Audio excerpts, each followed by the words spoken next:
Hey guys, welcome back to World of Warships. Today we're taking a look at the Cerberus. This is the new Commonwealth Tier 10 heavy cruiser. This is now fully available to everyone to research in the tech tree. These were in early access, of course, but I wanted to cover this ship again now that it's fully released to everyone. This ship is a smoke HE spamming heavy cruiser with 12 203mm guns, and you have the second best HE DPM out of all the 203mm and above equipped heavy cruisers at tier 10.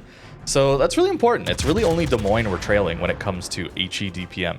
Even though these HE shells have a little bit worse alpha damage, the reload does make up for it.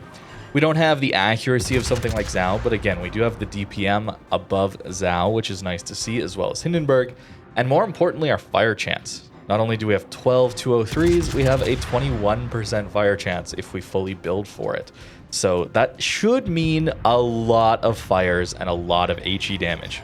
Of course, that means that the fire damage is down to RNG, and whether or not you get good RNG or not, well, that varies from game to game.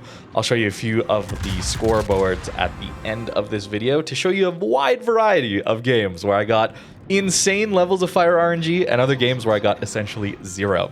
Fires are not something I like to rely on very much personally when it comes to farming down battleships or things like that. It's oftentimes why I'm running IFHE on some of these smaller caliber cruisers, allowing to get them up over 32mm of pen, because then you can rely more on just the straight alpha damage. It's just much more consistent, and sure, you get a few fires here and there. That is nice to see, but we're not relying on getting fires. That's the key here. We're not relying on the RNG is kind of the idea. But Cerberus doesn't have to deal with that. We already get that 32mm of pen base. That's the key here about 203mm guns. So this is a very powerful ship when it comes to these guns. You have decent range out of the box, although I did find myself wanting range mod at times because I'm playing this just as the patch launches, and I'm sure if you've been playing as well, everybody's playing main. So you get pulled up into tier 10 and super ship tier matchmaker a lot. And with the range on the main and other super ships, well, everybody's playing pretty far back. So that range that we have base, 18 kilometers or so, isn't always enough into that matchmaker. So I found I had to play a little more aggressive. We get very lucky to not get dev struck straight up by the Odin here, even though Odin's tier 8.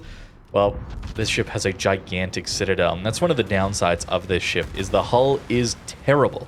Gigantic citadel, very easy to overmatch the bow and stern into the citadel. There's very little armor protecting the citadel. It's like 115 mil or something like that, way above water. It's very bad. We do have 4 torps per side. They do decent damage. I whiff it here. Odin with Hydro does dodge that, so we will have to try and take him out with our main guns.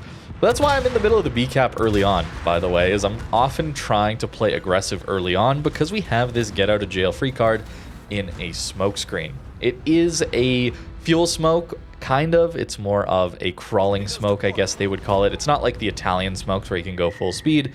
This one, if you've ever played Perth, which not everybody has, tier 6 premium light cruiser, it has a crawling smoke. So you can move at quarter speed or just above quarter speed, and that's the cutoff. Otherwise, you will drift out of the smoke screen. We're going to use it here to deal with this Bourgogne and Schlieffen pushing up.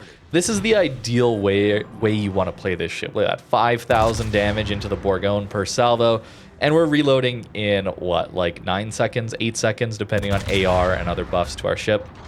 That is impressive. Especially with a 21% fire chance, we should be getting some fires as well. So this is a very powerful ship at farming. When people are pushing into you, this ship is going to absolutely crush people, assuming you have spotting. Because that's the other key here, is you need spotting from your teammates, whether that be plane spotting for now, again, hoping that carrier reworks come through and carrier spotting isn't as strong, but whether that be a destroyer as well. In a div with a DD that's just going to spot for you, that is incredible. And Cerberus can even work as a really good backup for that destroyer, since the DD doesn't really have to worry about keeping you alive with their smoke screen while they're going in to deal with the enemy destroyers. Having the second best 203 HE DPM backing you up is a pretty good thing. The shell velocity is a little bit worse though than something like a Zhao or Venezia or something like that. The sap and Zhao accuracy will hit DDs a little bit harder, I would say, more consistently, but they don't have the DPM to keep the damage going like the Cerberus would. So I can see that being a very powerful use case for this ship. So it's got really good guns. That's what I'm trying to get across, at least when it comes to high explosive. Unfortunately, the AP is kind of trash. It's like the worst 203 AP at tier 10, at least in terms of pen at 12 kilometers here. We basically tie Hindenburg pen, and as the ranges go out from 12 kilometers, it gets slightly better than Hindenburg, but at anything closer, it's actually worse because our shell velocity is much worse. So it's a bit of a problem with the pen. Hindenburg not known for having high AP pen. It's known for having high AP alpha damage, right? Hindenburg gets 5,900 alpha damage out of its AP. Cerberus gets 4,350. So that is a pretty massive jump. And you have the same pen, and you don't get any sort of improved pen angles or any sort of improved fuse times or anything like that. So you just straight up have way worse alpha damage with the same pen. And sure, your reload is there, and this will do great work against broadside cruisers, don't get me wrong. But generally, you're going to want to stick with the HE. That's kind of how I've been playing it. I found the HE to be quite disappointing. Nice dev strike into the Shima. Very kind of him to just walk into our torpedoes like that. This game is getting pretty close, down to the wire here. We're a little bit disadvantaged, just based on the enemy having more ships and, well, maybe a pretty strong carrier there. Our carrier is also in a pretty bad spot, so he's probably going to go down. Our sub's probably going to go down. We're not doing so well. But we have a strong position here as a Cerberus. We're in as a tier 10 against some lower tier ships here. Georgia, tier 9. Faced an Odin earlier, so tier 8. So some better matchmakers certainly helped us out in this one.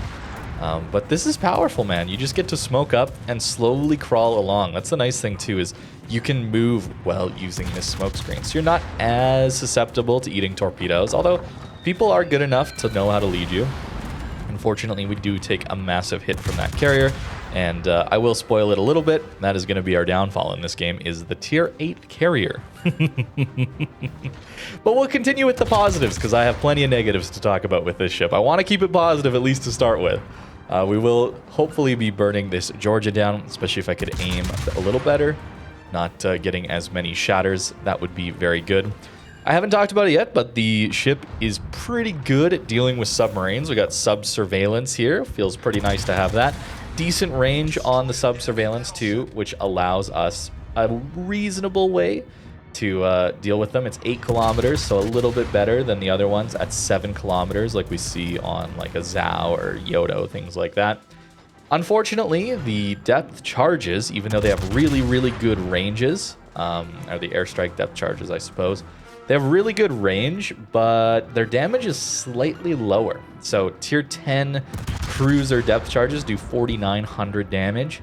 These do 3,900, so it's 1,000 less. But you charge up 3 of them instead of 2 like everybody else, and you get that nice 11 kilometer range instead of 8 kilometer range. So it is better. It certainly is better with the depth charges. But keep in mind, they do a little bit less damage and have a little bit smaller radius as well, 300 meters instead of 375.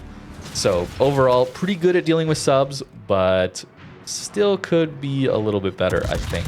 Unfortunately, I didn't get a great opportunity to use the sub-surveillance to just absolutely annihilate a submarine, but I have done it in the past with other cruisers, and it's very powerful. It's very good, especially when you're with your teammates, to just instantly spot out the sub. Everyone drops their depth charges, and you take them out. It's very, very good. Back to this game, though. High caliber, very nice to see. Farming some damage, getting some kills, and getting some fires on the Guden here. That's very nice to see, although we are now the primary target of this carrier. And it starts to notice the downsides a little bit more of this ship. The AA is atrocious. This is some of the worst AA in the game at tier 10, I think. It's so bad. We get 5.8 kilometer range on it, which seems decent, but our long range DPS is only 63. And at mid-range, it's a little better at 255. But also, more importantly, the carrier needs to run into your flak bursts to really take damage. That's kind of how it works, right? We only have 4 flak bursts. Only 4. It's so bad. It's just really bad. And we're going to die to this carrier. It's painful. It's really painful. Is this the one? Let's see. Yeah, there you go. Tier 8 carrier, by the way. Nice and balanced. I'll admit, I was pretty mad in the moment when playing this game because I really wanted to win this one, but hey, we lose to a carrier. That's pretty classic. And not really being that surprising. Decided to get off for the day, I think, after this match. But hey, it's still a good match to show you guys, and now that I'm past it, I can talk about it and still be rather positive because it was a good game, good damage, and nearly got ourselves a wither there. 18 fires. My goodness, the fire chance on this thing is very powerful. Although we did have 390 hits, so we did get a lot of HE hits for those fires. And I found myself getting, I don't know, just either end of the extreme when it came to RNG with these fires. Mostly the bad end, but maybe I'm just focusing on the negative too much. But here is a really, really insane salvo here. We got 2 fires already on the NC. He did damage con a fire or a flood or something like that prior to this. And 2 fires. Can we get the 3rd? We do get the 3rd. All right, can we be greedy and go for all 4 fires on this North Carolina?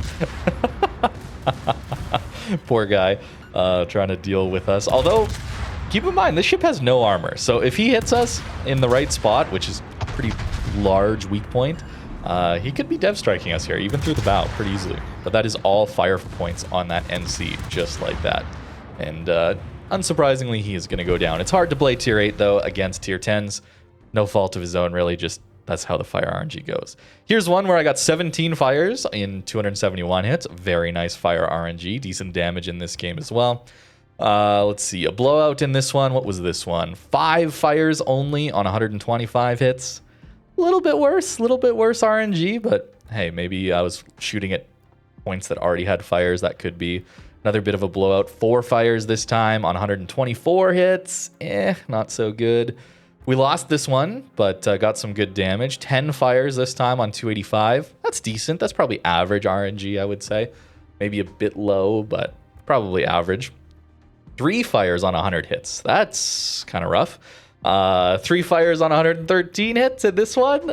So you can see where maybe I'm not a huge fan of this ship because it feels like it's relying on RNG. And you're going to see, and in my own gameplay as well, you're going to see those matches, especially the one I showed you here where I got really good fire RNG and it looks great. But when you're not landing those fires, it's a little painful. It's a little painful when you're not getting those fires. And for me personally, I really just don't like this ship. I tried to show you guys the strengths of this one. I tried really hard to get a good game. It took me a while, and I think that's not necessarily the ship's fault entirely. Certainly playing around patch day with a new super battleship in the game that everybody's playing, the matchmaker is not amazing. Patch day always brings with it a lot of blowouts, as we know, and getting up tiered into super ships tier a lot results in a lot of passive games. So you can see where it took me a little while to get it. So I'm giving it a pass for that. But for me personally, the ship is just too compromised. The DPM is great, but I didn't find myself getting that much more damage, or in fact, I felt like I was getting less damage than I would get out of something like a Zao. I mean, I recently played Zao. Maybe I got lucky with those 2 games in that ship request, but I had a great time with Zao. Not so much with Cerberus. Maybe it'll take me a bit to figure it out, but yeah, I'm not a huge fan of the ship. We do get 30 mil deck armor, 32 mil side, pretty nice, but I mean, this is all Citadel here, and look at how giant our bow and stern is. We just eat HE shells, man. Like, it's such a big ship. I talked about this in the first impressions when these things were in early access, and I kind of still stand behind what I said, where I talked about the ship going from the tier 9 to the tier 10. It just is massive. Where the tier 9 is pretty low in the water, especially at the back, much smaller. Still a big Citadel, but you don't eat all the HE damage nearly as much. You still got to worry about battleships, AP, of course, but anytime you're fighting cruisers, you feel much more confident as the tier 9 compared to the tier 10. Even though you don't have the DPM that the Cerberus does, I find the Cerberus just takes so much damage from those cruisers that even though, sure, we're dealing more damage back to them, I don't always feel like I'm able to dodge and win the trade that way. A lot of the time, I'm trying to do that as a cruiser, and it's very difficult as a Cerberus. Here's your Citadel, by the way, very above water. I mean, 38, 51. Sure, it's more protected. I think I got the armor values wrong, actually. 152. What was I thinking that was 115? I was playing something else earlier that was 115 then. But this one's 152. I'm sorry I misspoke earlier in the video. I'm sure you'll find the corrections in the comments. 152, 38, that's decent. There's some space here where you can catch some shells. There's some black hole armor ideas here, but I mean, 51 in the bow. Look at how big that is above water, right? Any battleship, like, just aim here. Aim under the front turrets. You overmatch this. Every battleship overmatches this at this tier, I'm pretty sure. I guess there's like things like Mecklenburg with tiny guns, but I mean, basically every battleship overmatches, and then getting through 51 mil plating is so easy for a battleship. So you just get smashed in this thing a lot of the time. It does have a smoke to make up for that, certainly, but it does have to open water from time to time because this smoke has a reasonably long cooldown time, nearly 2 minutes here, and I'm even trying to build for that, right? I'm trying to build for this smoke. This is a very utility-focused build, not going for extra damage output because I found myself needing to use my concealment to get close, and if I wanted to run, well, top grade you can run. You can certainly get rid of some of these to run top grade. Especially Gunfeeder. I was using this to try and swap to AP some of the time. Don't swap to the AP unless it's like a broadside light cruiser at 10 kilometers or something like that. But whenever I went for heavy HE and SAP, that kind of thing, I made our concealment worse in exchange for more damage.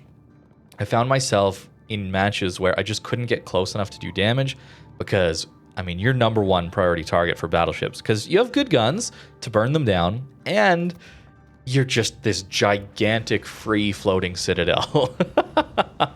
And it's not even maneuverable, man. Like, 8.8 second rudder here is kind of painful with steering gears mod. I don't even have prop mod on this thing. I did try prop mod and steering gears mod here to give me some better maneuverability, but then we lose some concealment again. And then if we lose our concealment, we got to place slightly further back, trying not to get instant spotted by a DD and blown up by a battleship. And this again comes back to, I have to tell you, I'm playing this near patch day with a lot of super ship games. People are playing a ton of main at the moment, as that ship also just released. So to be clear, the matchmaker probably gets a little better for me as things go along, but main very popular, and you might be thinking just run range mod. And I did run range mod a little bit, but if I'm running range mod so that I can take things like top grade, well, top grade I should probably be taking anyway, to be honest with you, but taking things like heavy HE and SAP, I'm trading a 12% reload buff here to get a 10% HE damage buff here. Like, it just doesn't add up. If you want to be taking heavy HE and SAP, that should be with reload mod. Reload mod should be taken first before you take heavy HE and SAP to boost the damage, right? That's kind of how I see it, at least. So yeah, a weird situation. I didn't have the most fun with this ship, but I certainly can recognize that these guns are quite powerful. Even with their somewhat anemic alpha damage, the fire chance is insane, especially if you get average RNG. I think that fire chance is ridiculous on this thing. Smoked up HE spam, any battleship pushing into that is going to have a bad day. Battleships don't push, though, these days. That's kind of how it goes. And so I think you're going to find yourself in matches where you get a billion damage off those battleships and it feels amazing. And then you're going to get the games where everyone runs off the screen, camps at 20 kilometers, and you're going to be left thinking, what do I do here? And I found myself getting a few more of those. And again, I think that's thanks to patch day and super ships being in the game. But that's going to do it for the Cerberus. And just to be blunt, I don't think you're going to see this ship on the channel very often. I don't want to play this thing for a while, for a little while. Just isn't my kind of ship. But that said, if you enjoy it, continue to enjoy it. That's just kind of my opinion on it. Thank you very much for watching, and I hope you have a great rest of your day.